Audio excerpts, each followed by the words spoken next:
Welcome guys, today we'll see how to manage AWS code commit repository using Git. So let's get started. So first let's look at the sample code which we'll be using for this tutorial. Yeah, so first file we are looking at it appspec.yaml. So this is for the file which we'll use for code deploy. So like we are not going into the code as such which is written in YAML, but just want to introduce you to the important files. So and you should follow the naming convention as well, especially for appspec.yaml and buildspecs.yaml. Buildspec is for code build. So this is, I'm just browsing you through the code so that you know what we are going to do. So this file we are manipulating index.html. This file we are starting httpd. So these are basically files what we'll be using for this tutorial, and we'll keep on using it for actual exploring all CICD services which AWS offers. So for this is AWS CodeCommit. So you can see different script will be using it, and then search for CodeCommit.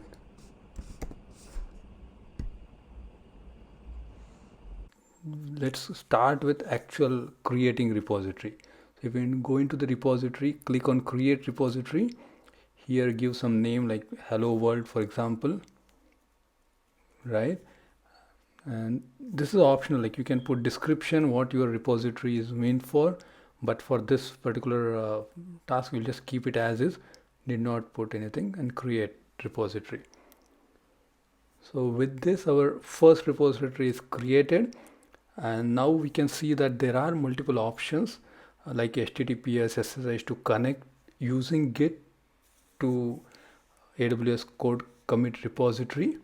So here we are going to use HTTPS. So for this, like Git is already installed in my system, but this is fairly straightforward task. You can just follow the link which is given here to download Git and install it. It should not take much long. It should be a quick steps to get it done.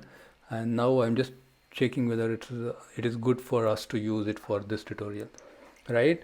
So yeah, so we have Git installed, and there is a Git credentials, which that credentials you will be using it to connect Git to your AWS code commit. So for here I'm going to use one user named Girish. So let's go there and see like where you find Git credentials, or where you can create your own Git credentials. Here it's already created. If you want, you just select the credentials and then go into action and deactivate this credential and create the new one. You have options. I have created already, and when first time you connect or configure Git, you will find like it asks you for access key and secret access key. So this is where you get it from. When you create it, you will get it, and then from Git, from your terminal, you have to set it. So here when you go to HTTPS, like AWS has to know that which local repository it needs to use while connecting to AWS code commit. So here we can clone it.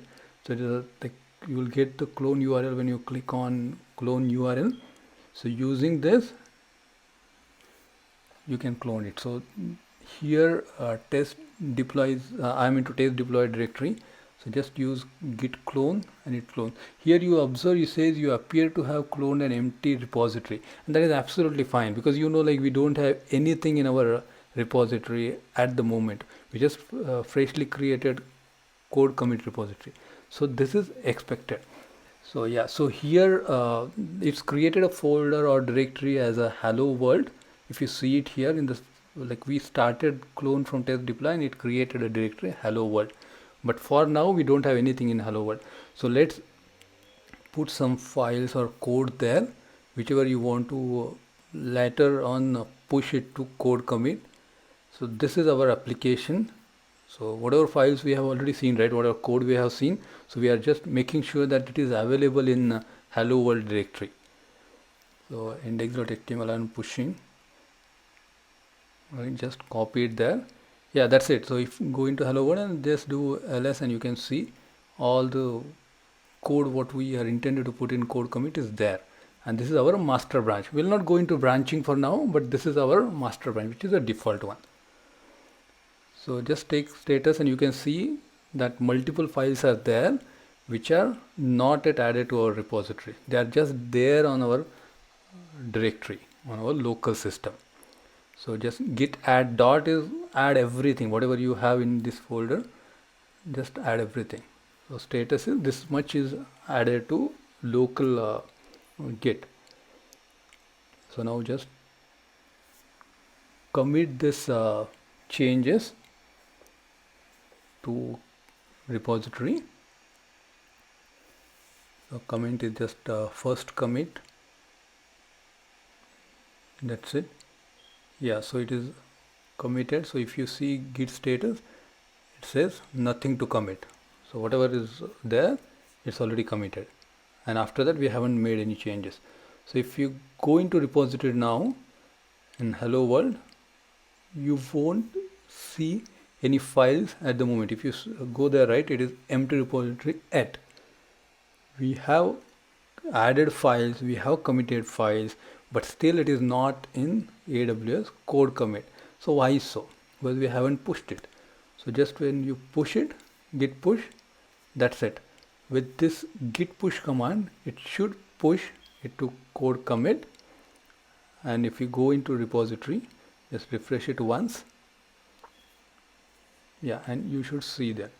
So we already have got our code in AWS CodeCommit. So this basically it, like how to push your code using git to CodeCommit, and you can manage it, like you can delete code, you can update code, so you can add new code, everything you can do it on your local system, which is easy to work with using whatever VI editor or whatever editor you use. Just use it, and you can just, I'm just creating one file just to show you that how easy it is to create file on your local repository or local terminal and make it available on AWS CodeCommit. So let's see, like this is added, this is a new file which is there on your local system but not yet known to CodeCommit. Okay, so this is a new file. It clearly says that commit this file to repository. I added ABC. I'm just putting this comment.